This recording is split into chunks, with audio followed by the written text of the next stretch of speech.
Sud Nuit. Bonsoir, 22h dans nos studios, la même heure sur les pendules des stations régionales de Sen Radio. Bienvenue à Sud Nuit. Transfert de Ousmane Sonko à la prison de Cap-Manuel. Son avocat dénonce et fustige la démarche peu cavalière des autorités, mais également le mutisme de la communauté internationale face aux agissements du régime. Maître Ciré Clédor Ly parle d'enlèvement du maire de Ziguinchor. Le maire de Dakar, membre de la coalition Taxawu Sénégal, rejette toute idée de report de la présidentielle de 2024, agitée selon lui par les gens du pouvoir. Au moment où le chef de l'État entame une tournée économique et attendu ce mercredi à Kaolack, 24 heures avant son arrivée dans le bassin agricole, les doléances des acteurs des divers secteurs d'activité contenues dans un mémorandum seront transmises aux ministres concernés. Engagement des initiateurs de ce forum de redevabilité qui s'est tenu ce mardi à Kaolack. Arrêt des cours en ligne dans les universités. Ces décisions des enseignants du SAES pour la reprise des enseignements en présentiel trouvent écho favorable auprès des étudiants qui vont poursuivre leur plan d'action. Alors que le secrétaire général du ministère de la Santé et de l'Action sociale rassure les diabétiques, le ministère s'attelle à la hausse de la subvention de l'insuline. Habib Ndiaye, qui va réagir dans cette édition, annonce également la réactualisation du taux de prévalence du diabète. La page internationale et Info Santé de Marie-Rosalie Ndiaye complète cette édition mise en onde par Hassan Thioub.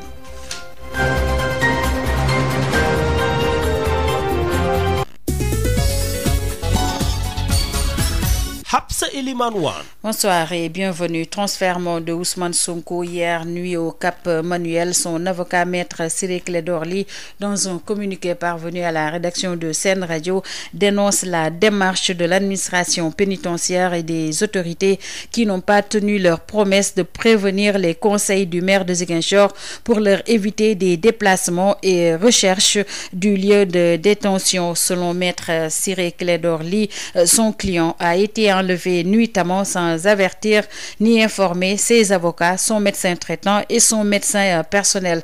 Par ailleurs, l'avocat reproche à la communauté internationale son mutisme face aux agissements du régime.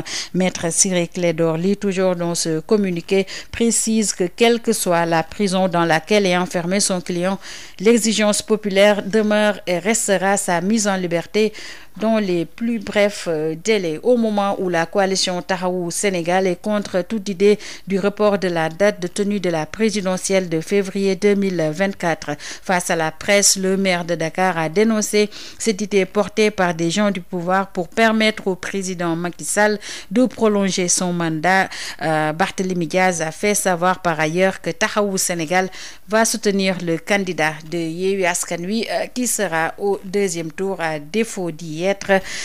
Compte rendu, Abdoulaye Diop. La coalition Taxawu Sénégal se veut claire. La situation actuelle du pays, qu'elle qualifie de calvaire politico-électoral, ne saurait justifier un report de la présidentielle et affiche donc son refus catégorique. Barthélémy Diaz. Taxawu Sénégal ne saurait valider des ballons de sonde ayant pour objectif le maintien illégal, anticonstitutionnel et antidémocratique au pouvoir d'un président sortant ayant épuisé ses 2 mandats constitutionnels. Taxawu Sénégal souhaite rappeler que le protocole de la CEDEAO s'oppose à toute modification significative de la loi électorale 6 mois avant les élections. Pour le maire de Dakar, il n'y a d'ailleurs aucun contexte, quelque ordre que ce soit, qui peut justifier qu'on parle de report. Aucune préoccupation sanitaire, aucun défi sécuritaire, aucun problème d'ordre national ne peuvent présentement justifier un quelconque report de l'élection qui, je le rappelle, doit se tenir le 25 février 2024, confirmé en cela par le décret présidentiel convoquant le corps électoral. Par ailleurs, les camarades du candidat Khalifa Ababacar Sall à la prochaine présidentielle mettent sur la table leurs exigences. Taxawu Sénégal exige la transparence tout au cours du processus électoral. Taxawu Sénégal continue à militer pour une élection inclusive et participative. Taxawu Sénégal tend la main à toute l'opposition afin de mener le combat responsable et démocratique. Taxawu Sénégal réaffirme son engagement à soutenir au second tour de l'élection présidentielle le candidat de l'opposition le mieux placé, à défaut d'y être. Taxawu Sénégal reste convaincu que le changement va se faire par les urnes au soir du 25 février 2024. Merci Abdoulaye Diop qui a assisté au point de presse du maire de Dakar, membre de la coalition Taxawu Sénégal, qui rejette toute idée du report de la présidentielle du 25 février 2024. Qui dit élection présidentielle passe au parrainage. Justement, le bilan des opérations de parrainage du Parti républicain pour le progrès a été présenté ce mardi avec plus de 127 000 parrains collectés. Une occasion pour son président Déthié Fall face à la presse de revenir sur l'actualité, notamment la situation de Ousmane Sonko, mais également l'immigration irrégulière. Compte rendu Malamine Mané. Satisfait avec plus de 127 000 parrains collectés sur un peu plus de 58 000 maximum demandés par le Conseil constitutionnel, le candidat du PRP, Parti républicain pour le progrès, Déthié Fall, a demandé à son équipe d'arrêter la collecte au profit des autres candidats de l'opposition pour plus d'inclusion. Mais à partir d'aujourd'hui, de ne plus procéder à de nouvelles collectes. J'ai décidé de céder la place à d'autres opposants. Parce que nous combattons toutes les formes d'exclusion de candidats à l'élection présidentielle. Le président du PRP a également réaffirmé son soutien au candidat du parti PASTEF, Ousmane Sonko, et a demandé au chef de l'État de le remettre dans ses droits le 17 novembre, en référence au verdict de la Cour suprême. Parlant de Ousmane Sonko, je lui réitère tout mon soutien, mon engagement à ses côtés, comme toujours. Donc, dire au président Macky Sall qu'après sa décision de respecter la Constitution, il suffit de faire cet autre pas le 17 de ce mois à travers cette décision attendue par tous les Sénégalais de réhabilitation du président Ousmane Sonko pour avoir une sortie très honorable. Déthié Fall a aussi évoqué la question de l'immigration irrégulière en demandant aux candidats de rester au pays pour le construire ensemble. Ce message qui veut qu'ils comprennent que nous comprenons leur motivation, nous comprenons leur peine, nous comprenons leur souffrance. Mais cela ne va pas nous amener à encourager l'immigration clandestine. Nous ne sommes pas dans cette façon de faire la politique. Nous leur demandons de revenir. Parce que le changement que nous voulons ne se fera qu'avec eux. S'agissant de l'enseignement supérieur, il a dénoncé la fermeture des universités, notamment l'UCAD, et pense que le calendrier politique ne doit pas dicter sa loi sur celui universitaire. Déthié Fall d'annoncer très prochainement une tournée nationale et internationale en direction de la présidentielle du 25 février 2024. Sud FM, l'info, c'est ici. D'après la direction, donc la division de la communication et des relations publiques des douanes, les agents de la cellule aéroportière anti-trafic ont appréhendé hier lundi à 18h à l'aéroport international Blaise Diagne une mule ayant ingurgité des boulettes de poudre blanche suspectées être de la drogue dure. C'est une dame de nationalité sud-africaine arrivée à Dakar à bord d'un vol d'une compagnie aérienne étrangère en provenance de Addis Abeba. Et les premiers tests d'urine prélevés sur la mule se sont révélés positifs à la cocaïne. Et toujours d'après la division de la communication et des relations publiques, le scanner effectué par le médecin de garde a permis de constater la présence de boulettes dans l'estomac de la mule. Et entre son admission à l'hôpital hier lundi et ce mardi à 17h, la dame a eu à expulser 97 boulettes testées positives à la cocaïne par le laboratoire national d'analyse de drogue de la police technique et scientifique. À retenir que cette dame est toujours en surveillance à l'hôpital Aristide Le Dantec. Et nous nous intéressons à la tournée économique du chef de l'État qui était à Kédougou. Il a inauguré dans l'après-midi à Dakateli l'axe Kédougou-Salémata. Boubacar Tamba était en direct tout à l'heure dans nos précédentes éditions. Après l'étape de Kédougou, le chef de l'État est attendu à Kaolack. Justement, le forum de redevabilité, le citoyen face au Parlement, a été l'occasion pour tous les secteurs d'activité de Kaolack de soumettre leurs doléances au député Adjimbe Mbergane Kanouté, initiatrice de ce forum. Les acteurs ont passé au peigne fin les difficultés de leur secteur. Prenant la parole, les députés Youssef Ahmed Benjeloum et Adji Mbergane Kanouté déclarent qu'ils vont formuler toutes ces doléances dans un mémorandum qu'ils vont soumettre aux ministres concernés. Compte rendu Birama Ndiaye. Il était question lors de ce forum de redevabilité de recueillir les doléances des populations kaolackoises issues de tous les secteurs d'activité, ce que les acteurs n'ont pas manqué de faire parvenir aux élus du peuple. Difficulté pour Ndiaye, nous dañuy yor suñuy jur di ko jënd muy ay millions, mais on a d'énormes problèmes pour Ndiaye pour écouler. Li ci topp aussi mooy manque de moyens financiers. Les éleveurs duñuy faral di bénéficier wu ci financement yi ñuy jox sur le secteur de l'élevage. Beneen bi ci topp mooy manque de formation. suñu littoral bi nañ ñu ko bàyyee le littoral la baie de Koungheul c'est un ancien projet boo xam ne yàgg na fi di fi exposé ko bëgg a jënd bu ko defee activité am ci dëkk bi ni bateau yi def di jël xorom ci di ko yóbbu mais bateau yi waroon ko mën a def marchandise indi ko ci port bi bu ñu reyee pont bi amul dara lu mu influer sur la navigabilité de ce lit de mer. mais stade bi ni mu mel nii wax dëgg yàlla c'est pas digne de Kaolack mais li ñu bëgg mooy stade boo xam ne bii mu mel ne stade Abdoulaye Wade loolu la ñu bëgg fii Kaolack parce que Kaolack Prenant la parole, les honorables députés promettent de porter le plaidoyer à l'endroit des décideurs. Adji Mbergane Kanouté, député vice-président du groupe parlementaire Benno Bokk Yakaar. Et tout cela, nous allons confiner dans un rapport que nous allons non seulement porter à l'Assemblée en plénière, mais partager avec les différents ministres concernés, avec mon collègue Youssouf Benjeloum. La salle du conseil départemental de Kaolack était pleine à craquer lors de ce forum de redevabilité organisé par le député Adji Mbergane Kanouté. Les acteurs du secteur de l'éducation économique, sociale, éleveurs, agriculteurs et sportifs ont exposé des fagots de doléances devant le représentant à l'Assemblée nationale. Sud FM Kaolack, Birama Ndiaye. Birama, nous quittons Kaolack pour revenir à Dakar pour une reprise des cours en présentiel. Le SAES décrète l'arrêt définitif des cours en ligne. Le SAES dit ne pas vouloir être complice de cette discrimination. Des menaces planent sur la validité de l'année académique au risque d'impacter sur les bacheliers de l'année 2023, avertit son secrétaire général national, David Célestin Faye. Appelle à des discussions pour résoudre cette crise. Il est joint par Aïssatou Gueye-Ba.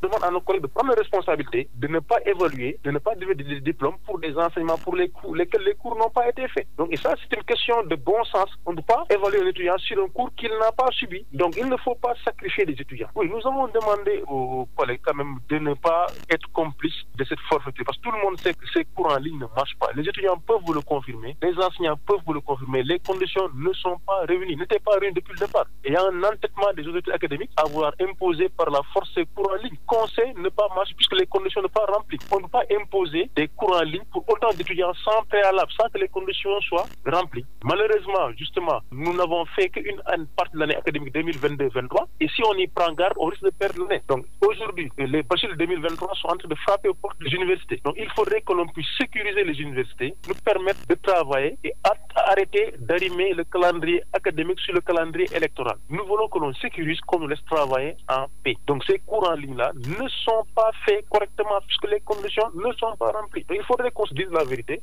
et le SAES reste ouvert à toutes les discussions pour arriver à un consensus pour reprendre les enseignements en présentiel dans les universités. Il n'y a que ça. Sinon, on dégage toute responsabilité sur la validité de l'année académique. C'était le secrétaire général national du SAES, David Célestin Faye. La mesure adoptée est salutaire selon le collectif des amicales de l'université Cheikh Anta Diop de Dakar. D'ailleurs, les conditions ne sont pas réunies pour faire des cours à distance. Son président liste plusieurs contraintes. Ce collectif continue son plan d'action. Aïssatou Gueye-Ba. Demande à nos collègues de prendre responsabilité. L'UCAD fermé depuis plusieurs mois, mais les cours en ligne dispensés pour tenter de sauver l'année académique n'ont aucun impact sur l'enseignement des étudiants. Des cours en ligne jugés comme étant des mesures discriminatoires. L'arrêt définitif de ces cours annoncé par le syndicat autonome de l'enseignement supérieur jugé salutaire selon le collectif des amicales de l'UCAD, explique son président à la CAN. Si le SAES a pris cette décision, c'est une sage décision parce que le SAES ne veut pas participer à cette décision qui n'a d'objectif que de sacrifier les autres. Si le SAES a pris cette décision, c'est uniquement pour ne pas participer à cette décision discriminatoire de l'autorité. Au Sénégal, les conditions ne sont pas réunies pour faire les cours. Entre difficultés d'accès à l'Internet, manque d'électricité, le collectif des amicales de l'UCAD exige ainsi la reprise des cours en présentiel. Nous sommes dans un pays où les conditions ne sont pas réunies pour faire des cours à distance. Parce que tout simplement, une frange partie de la population habite dans des villages très reculés qui n'ont même pas d'électricité. Alors, un étudiant qui habite dans un village qui n'a pas d'électricité, vous lui demandez de poursuivre les cours en ligne, c'est de l'exclure de l'université. Alors, au Sénégal, c'est tout simplement dans la région de Dakar où tu peux résider et avoir de la connexion 24 sur 24. Pour obtenir gain de cause, son plan d'action de déloger les élèves dans les établissements est maintenu. Ce que nous voulons, c'est la reprise des cours en présentiel. Et tant que cela n'est pas fait, nous ne comptons pas lever notre mot d'ordre. Nous allons continuer à combattre parce que tout simplement, nous n'avons pas encore eu gain de cause. Le collectif des amicales de l'UCAD va d'ailleurs jusqu'à demander la validation des propositions issues des assises de l'UCAD, validation des propositions pour tenter de décrisper l'atmosphère qui prévaut au sein des universités.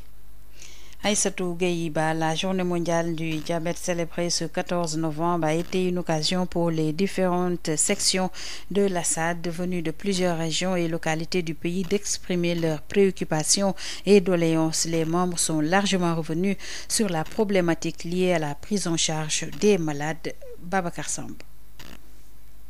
Un fort moment de mobilisation, de retrouvailles, d'échanges, mais aussi de plaidoyer pour les nombreuses antennes de la SAD venues de plusieurs localités du pays.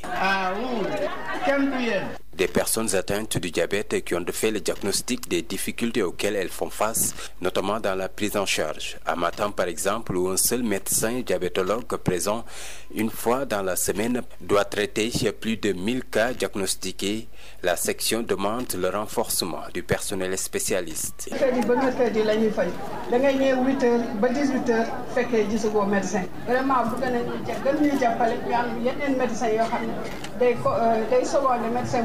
Vélingara réclame aussi un diabétologue et un cardiologue, ainsi qu'une officine dédiée pour faciliter l'accès aux médicaments qui constituent un casse-tête pour les malades.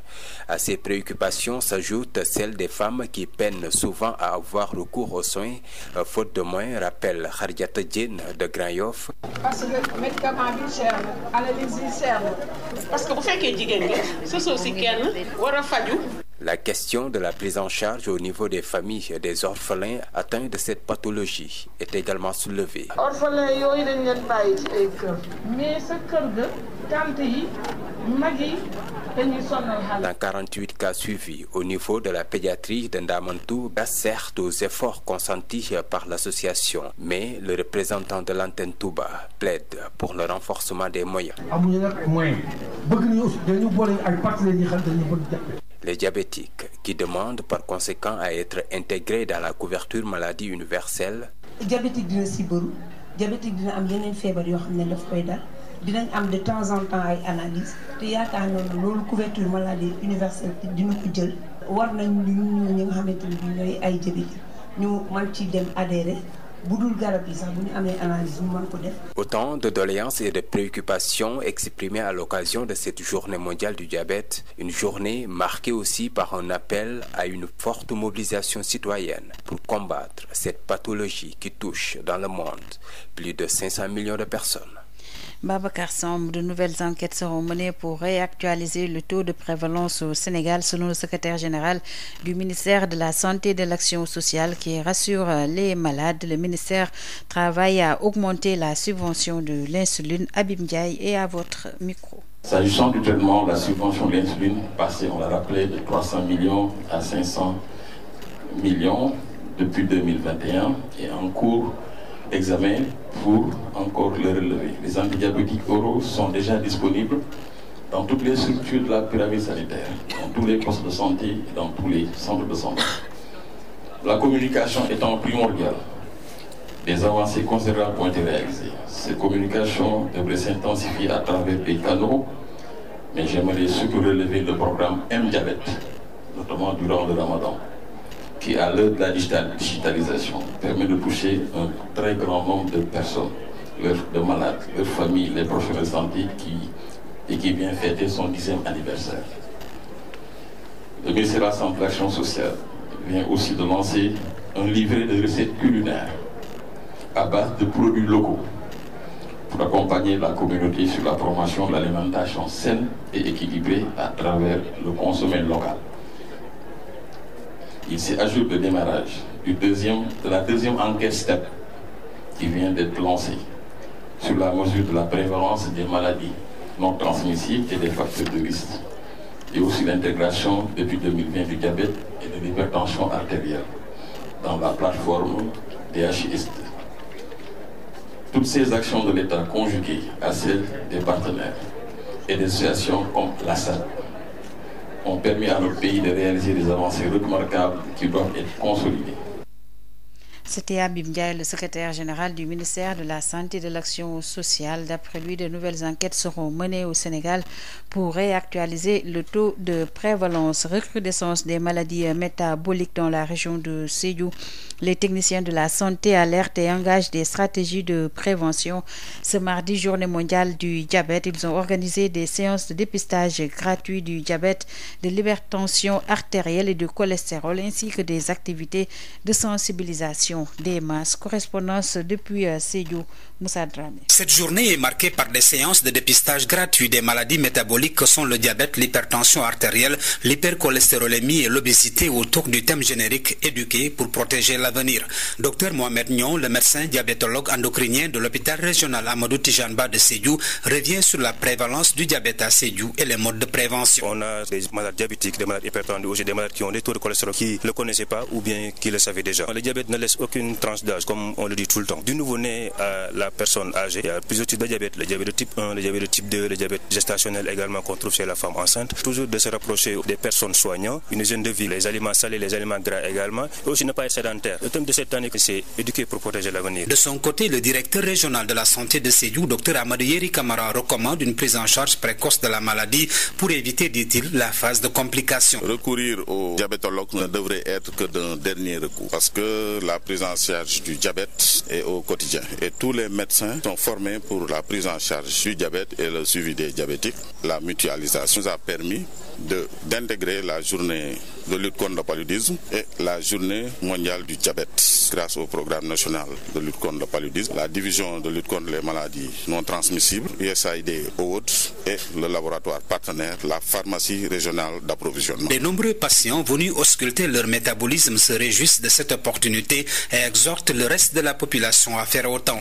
Madame Diaité, Mme Kati Diédiou était dans les rangs. On sensibilise les gens, des personnes atteintes de diabète, des personnes qui n'ont pas de diabète, on les sensibilise à venir se consulter aujourd'hui. C'est une maladie silencieuse. Tant que tu n'es pas allé à l'hôpital, peut-être tu ne peux pas savoir que tu es diabétique. Une journée contre le diabète, mais la sagesse voudrait que durant toute l'année, le réflexe de consulter régulièrement un médecin soit une option pour toutes les maladies métaboliques en vue d'une prise en charge en amont de toute pathologie du genre.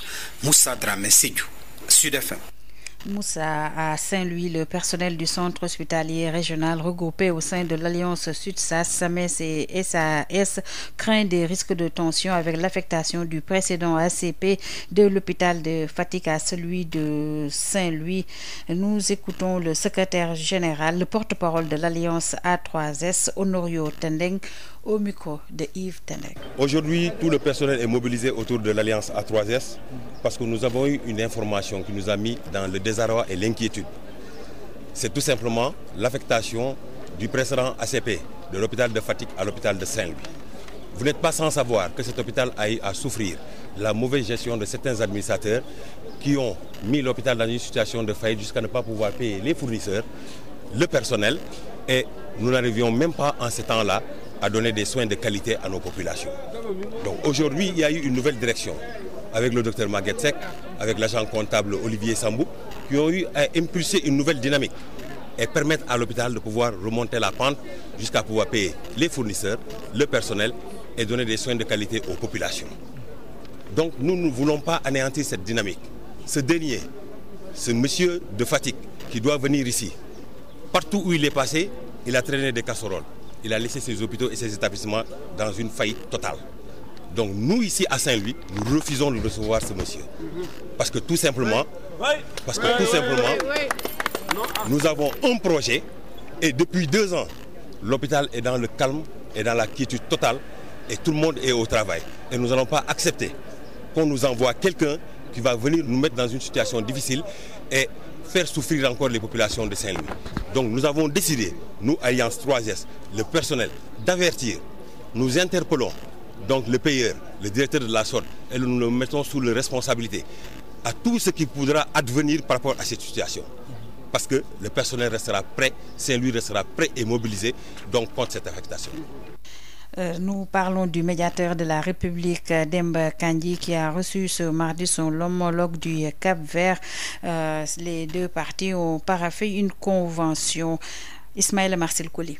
Le protocole d'accord vise à mieux défendre les intérêts des citoyens capverdiens établis au Sénégal ou les citoyens sénégalais résidant au Cap-Vert, nous dit Demba Kandji, médiateur de la République du Sénégal. Le point central de ce protocole d'accord, c'est comment mieux défendre les droits des citoyens en général, mais particulièrement montrer aux ressortissants de la République du Cap-Vert et ici au Sénégal qu'ils peuvent s'adresser aux médiateurs du Sénégal. Comme le font déjà, il vous l'a dit, nos compatriotes présents au Cap-Vert, qui sollicitent beaucoup le médiateur du fait de ce phénomène de migration irrégulière. Beaucoup de jeunes Sénégalais sont en conflit avec la justice capverdienne. Et le médiateur du Cap-Vert contribue beaucoup à rendre leur séjour carcéral, disons, assez confortable, mais également à pousser les procédures pour leur permettre de recouvrer la liberté. Ce sont des démarches que les citoyens entreprennent auprès du médiateur, du provideur des justiciats au Cap-Vert. Les Cap-Verdiens au Sénégal, qui sont nombreux, peuvent également solliciter l'administration sénégalaise au même titre que les citoyens sénégalais. Ce partenariat permettra aux deux pays d'échanger des expériences, soutient José Carlos Delgado, médiateur de la République du Cap-Vert. La particularité de ce protocole, c'est de créer des mécanismes d'appuyer votre citoyen au Cap-Vert et d'ici, il peut appuyer notre citoyen. C'est l'article plus important de ce protocole parce que le médiateur, sa fonction principale doit être toujours d'aider le citoyen à résoudre ses problèmes. Nous avons travaillé avec le Sénégal à travers de ce protocole, de cet accord de partenariat, des échanges pour comprendre la réalité de notre pays, pour faire des actions communes en plan international et aussi pour voir comment on peut nous aider conjointement pour réaliser les droits des citoyens. La cérémonie de signature de ce partenariat a eu lieu dans les locaux du médiateur de la République en présence des deux médiateurs, d'une très forte délégation du Cap-Vert et du personnel du médiateur de la République du Sénégal. Ismaël Marcel Colli, ces prochaines 24 heures seront marquées par un ciel ensoleillé à dégager sur l'ensemble du territoire. D'après l'ANACIM, la chaleur sera ressentie à l'intérieur du pays, notamment dans les régions centre et nord-est où les pics de température vont atteindre les 40 degrés Celsius. Toutefois, dans les zones côtières, particulièrement sur Dakar et Cap Skirring, le temps chaud sera amoindri avec des maxima qui vont varier entre 30 et 31 degrés Celsius. Sud International. À Conakry, après l'évasion de l'ancien président de la transition, le capitaine Moussa Dadis Camara et 3 autres de ses co-détenus, l'actuel président de la transition guinéenne a limogé le coordinateur des renseignements généraux. Sans assez de détails, le décret indique que M. Ansoumane Camus Camara a été limogé pour faute lourde, mais tout porte à croire que ce limogeage par le colonel Mamadou Doumbia, du coordonnateur des renseignements généraux, est lié à l'attaque de la prison civile de Conakry survenue le 4 novembre dernier. Depuis cette attaque de la maison d'arrêt, le chef des putschistes a radié plusieurs officiers de l'armée accusés de complicité dans cette affaire concernant le procès du massacre du 28 septembre 2009, rapporte notre correspondant permanent à Conakry, Amadou Wouri Barry. À Madagascar, à 2 jours de l'élection présidentielle, l'opposant Auguste Parénan, membre du collectif des des 10 qui appelle au boycott du scrutin a été interpellé à Antananarive cet après-midi. Il est en ce moment entendu au service de cybercriminalité de la police nationale. Selon plusieurs sources de son entourage, il est accusé de diffamation, propagation de fausses nouvelles, mais également d'incitation à la haine. La veille, le candidat avait assuré que le président sortant devait répondre à la justice britannique d'ici la fin du mois dans le cadre d'une enquête sur son ancienne directrice de cabinet soupçonnée de corruption. Des proches d'otages détenus dans la bande de Gaza par le Hamas ont réclamé ce mardi que le gouvernement israélien approuve un accord ce soir pour ramener à la maison tous les otages de Gaza. Et Israël affirme gagner du terrain à Gaza. Le Hamas répond. L'armée israélienne a annoncé avoir pris le contrôle de bâtiments gouvernementaux appartenant au Hamas dans la ville de Gaza ainsi que du camp de réfugiés de Chati dans la périphérie. Et enfin, le parquet de Paris a requis ce mardi 30 mois de prison avec sursis, 70 000 euros d'amende et 3 ans d'inéligibilité avec sursis contre le triple candidat à la présidentielle François Bayrou pour complicité de détournement de fonds publics dans l'affaire des assistants d'eurodéputés de l'UDF et du MoDem à l'encontre de 10 autres cadres et élus centristes. L'accusation a réclamé des peines allant de 8 à 20 mois de prison avec sursis et de 10 000 à 30 000 euros d'amende avec des peines d'inéligibilité, là aussi avec sursis, qui ont été demandées respectivement pour l'UDF et le MoDem. Du 22h38 dans nos studios, c'est la fin de cette édition. Le rappel des titres. Transfert de Ousmane Sonko à la prison du Cap Manuel. Son avocat dénonce et fustige la démarche peu cavalière des autorités ainsi que le mutisme de la communauté internationale face aux agissements du régime. Maître Ciré Clédor Ly parle d'enlèvement du maire de Ziguinchor.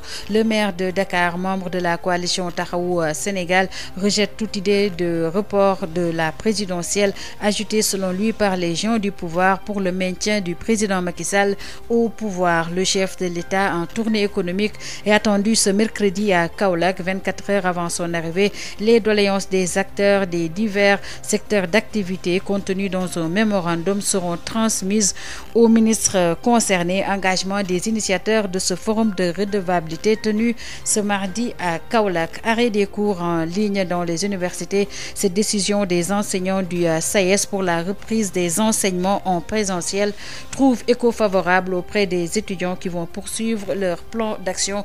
Vous avez droit au reportage de Aïssatou Gueiba alors que le secrétaire général du ministère de la Santé et de l'Action sociale rassure les diabétiques que le ministère s'attelle à la hausse de la subvention de l'insuline. Abim Ndiaye annonce également des enquêtes pour la réactualisation du taux de prévalence du diabète au Sénégal. La page internationale et Info Santé à l'instant de Marie-Rosalie Ndiaye ont complété cette édition mise en onde par Hassan Thioune. Grand merci à lui. Merci également à vous, auditrices et auditeurs de Sen Radio. Prochain rendez-vous d'information à 0h avec Adjaratou Awa Thiaw. Auparavant, vous avez droit à Rétrosport avec El Hadj Malick Ndiaye et El Hadj Pape Ibrahim Dieng. Mais tout de suite,